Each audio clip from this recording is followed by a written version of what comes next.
Hello everybody, it's me Scoop, and welcome to Saturday Summary, the show where I break down the biggest news in tech and media over this past week. In today's episode, we have moved into gaming, and we are back talking about Destiny 2, Season of the Chosen. And what are we talking about specifically? Well, there's been a pretty big change this week. We got the Dead Man's Tale Exotic Quest. Now, how is the Exotic Quest? You've probably heard the rumors, and the legends, and the mythical tales of Tuesday about how epic this quest is. And yeah, it's pretty good, and the exotic is fantastic, I might add, especially in Crucible. Really only in Crucible. But it is pretty great. I think the quest is a little smidgen of overhypeness, but it's good. So we're just going to be talking about it. I'm going to be giving you some thoughts, and you can feel free to leave yours in the comments down below. So let's get to it.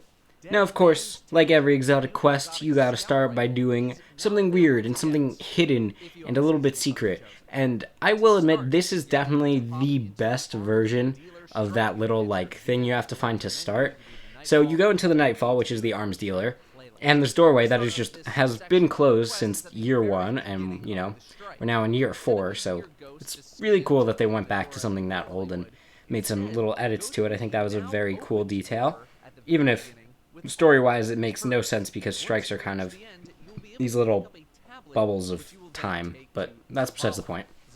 So anyway, you fight your way through that area, and then you get to the end, and it's pretty challenging, not gonna lie. I was doing it myself because my teammates didn't seem to know or care, so it was a little challenging. You get to the end, you scan the thing. I don't really remember because I just remember fighting through that area and just being kind of wowed, but we've been there before during the Red War campaign. I definitely remember that. So it's reused, but I don't really care. Still pretty cool. And then, of course, you talk to Papa Smurf himself, Zavala. You grab the quest, and then you head to the hidden Cabal ship that, they teased at the end of the trailer, kind of like how movies would either put, the tease character. Instead, it's just, a random Cabal ship we didn't know anything about, which was kind of weird, but, you had Osiris going, "There is no light here." So it was very, spooky and mystical, so it's cool that we're already there this early into the season. I was expecting it to be a very end-of-season type of thing. So the mission on the ship is called Presage, I believe is how you pronounce it. I know how it's spelled, but I've heard it pronounced a few different ways, so I'm going with Presage. So feel free to roast me for that if I'm wrong. But anyway, you go onto the ship, you get this nice little cutscene that, for whatever reason, makes me think of The Taken King. I think it's because of when you're flying up to the Dreadnought. It's kind of a similar vibe and cutscene. You fly up in your ship, which I feel like ships have not been in cutscenes for a very long time, and I think they should be, because ships are awesome. And anyway, you teleport in, your Guardian is, rocking his awesome threads that, you spent all expansion grinding for. Or maybe not, because you're in the middle of power leveling and your Guardian looks like absolute donkey spittle. I went through the mission both ways, basically, because I realized that no matter what, you're capped at 10 under the power level, and the power level is actually lower than what I was just putting on my original gear, so that was fine. I actually had to play through almost the entire thing twice, so now that I actually did play through the entire thing twice, it's technically 3 times, because this mission was actually way longer than I was expecting. I didn't look at a guide. I finished it in, technically, I'll explain this in a second, an hour and 20 minutes without looking at a guide, which I think is pretty good, and solo. And I heard Glad finished in an hour and 30, so, I mean, I'm not saying I'm better than Glad. I'm just saying I beat this mission faster than he did, and I didn't have a guide either. So, I'm kind of better than Glad at this point. So yeah, I got to that really big combat section in the big open area with that little bridge in the middle, and you fight the 2 Demented Abominations. And I thought I probably would have been done by then, but no, I had to go eat dinner, and then obviously I got kicked to orbit, so I had to start over. But it was fine because I knew the way, so it only took me 15 minutes to get back there, maybe a little bit less. Anyway, in terms of actual difficulty of finding my way, like I said, if you stitch my 2 runs together, it took about an hour and 20. So there wasn't too crazy finding your way. I'm expecting that when we get the heroic version of this, where it's a different pathway, 0-hour heroic, there's going to be a lot more complications with flipping the levers and shooting the fuses with a timer, grabbing that buff that it was something very hard to pronounce, like Engrigardo or something very strange like that, to run through the wall. So I'm sure there's going to be a lot more of the kind of double buff thing you have to do towards the end. And overall, I just thought not very complicated mechanics, you know, shooting fuses and flipping switches and shooting thing to get buff to run through thing. But it was new enough, it was fresh, it was interesting, I enjoyed it. I will say, I was very proud of myself in that Star Wars room. I knew when I walked in there, I go, this looks like the room from Star Wars. If these walls start closing in, I swear.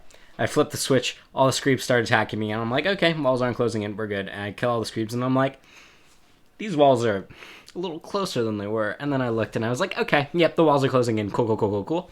Promptly shot everything everywhere, figured out that, you know, you have to shoot the vents. I saw the 2 red lights on that one vent, and I was like, okay, definitely got to get through there, but, you know, you got to get all the switches first. And before I shot all the fuses, I got smushed. So, second try, I got it. That was fun. I enjoyed that room. Now we get to the boss fight, and I did not enjoy this boss fight at all. I know I said I beat the mission in about an hour and 20 minutes if you stitch it together, and I was on this boss for 30 minutes because I did not know that this mission was definitely built for 3 people, because that boss had so much health. It wasn't even, like, challenging. Like, I wasn't like, oh my god, this is too hard, I can't beat this. I was just like, I can't survive long enough because he has so much health, and the ammo is really bad. So I ended up pulling out the meta-destroying loadout of the new submachine gun that I don't remember what it's called, the toaster itself, and some arc grenade launcher I had on me that I'm pretty sure was from last season.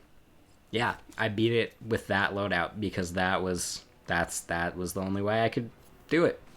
Yeah, I want to compare my loadout to yours because I think my loadout is very optimal.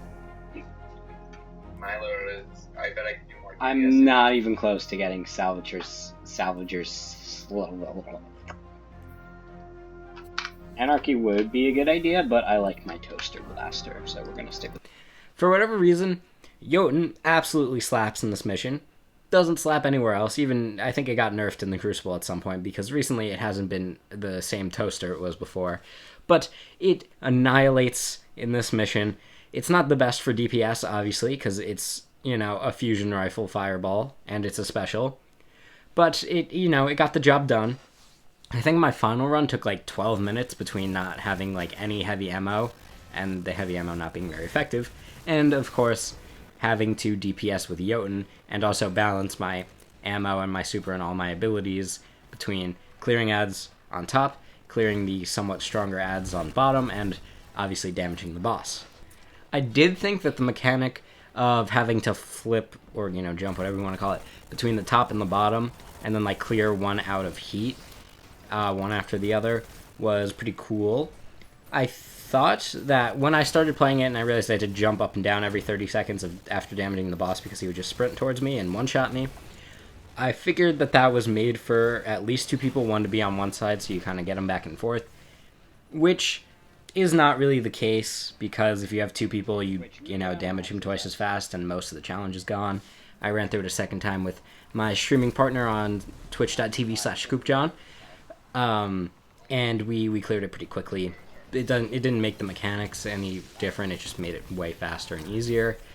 So, thus, a little disappointing, not gonna lie. Although, I should say, the biggest reason I hated this stupid boss, I don't know if this is a mechanic, or, I don't know, my Wi-Fi router was currently plugged into a bucket of... But, the boss would just be on one part of the room, there would be like this weird, almost like half animation, I don't know what to call it. It was really similar to a Knight Promethean from Halo, you know, where you have those like lines where they like zip in front of you. It was almost like that, but even more faint, and he would just be right in front of me, and then either, if it was on the top level, do the big smashy thing with the fire where it would take out like 2/3 of your health, and then you'd have to run away. And then I kept dying because I would be cornered, and then I have to run through the heat room, and I wouldn't have any health left to get through it, which was very frustrating. Or I would be on the bottom level, and he would do that right into my face when I'm, you know, like, in the tight little corner, and then do this weird swing thing that would just one-shot me, and there was no way to escape it because he's like triple your size and you can't jump above it because he's just swinging it around. So that was very odd. I don't know if that's a mechanic or it was just glitching because John told me he didn't see that happening in any of the videos he watched, and it didn't happen to him any of the 2 times he ran through it before. So I don't know. The boss never did it the second time I fought him, so could have just been unlucky. Anyway, how does the exotic Dead Man's Tale actually perform? Well, it's really cool. So, obviously, Bungie have been a little stingy with their new archetypes recently, which I don't really blame them because Crucible is just an absolute dumpster fire of balance at this point. I mean, I think most of the weapons are fairly balanced, so I don't know if they really want to mess with that. There's obviously, a couple of outliers and Stasis, but, so yeah, they've been kind of nervous to introduce new archetypes. And I think exotics are the most fair way for them to mess with new archetypes, and I really like the one that they've created with Last Man Standing. It literally feels like you're firing a precision shotgun. It kind of feels like when you aim down sights with Duality, but it's a scout rifle. That's definitely the best way I can put it. And it feels so good. The accuracy, I don't know if this is happening for everybody. I usually cannot hit a single shot with a scout rifle. I am hitting headshots and, finishing them off with bodies for days with this thing. I love it. My teammates do not love it because I keep losing in survival and coming in the top of the leaderboard with it. I got some insane kills. My best one, I do not have it recorded, very sadly. It was a 2v1 in survival, no lives left on either side. There was a hunter on the other team using, of course, the devil itself, Felwinter's Lie. My teammate and I both using the Last Man Standing. The hunter goes like 5 bajillion feet in the air, and he starts to crash it into my teammate, basically, with Felwinter just pointing straight down. As he comes down, headshot, kills my teammate with a shotgun shot, body shot, he died. We won the round. So sweet. So, yeah, firing this gun feels so good. I wish scout rifles were just better than they were in PvE. Like, as of right now, they're just not the best, especially in battlegrounds where there's just such a high enemy density that standing far away and hitting them with a scout isn't really the best move. Definitely submachine guns, shotguns, maybe even the toaster itself work. So yeah, just to summarize, the opening of the mission in the arms dealer was cool to see that changed for, the first time in 4 years. The actual mission itself was pretty good, except soloing the boss was kind of an absolute nightmare. I like the puzzles, I'm excited to see what they have in store. And the actual gun itself, while it's not very good in PvE like pretty much every single scout rifle, it is amazing, at least for me, in PvP. And I really like it, and I hope Bungie, expands on weapons that kind of feel more similar to this, where, it's a shotgun, but all the way across the map, and with significantly less damage than, a shotgun, because that would be broken, and is kind of a sniper rifle. So, anyway, guys, I hope you enjoyed, and I also have another Saturday summary that came out today about the Snyder Cut trailer, so hopefully you go and enjoy that if you haven't already, and I will see you guys in the next video. Peace out.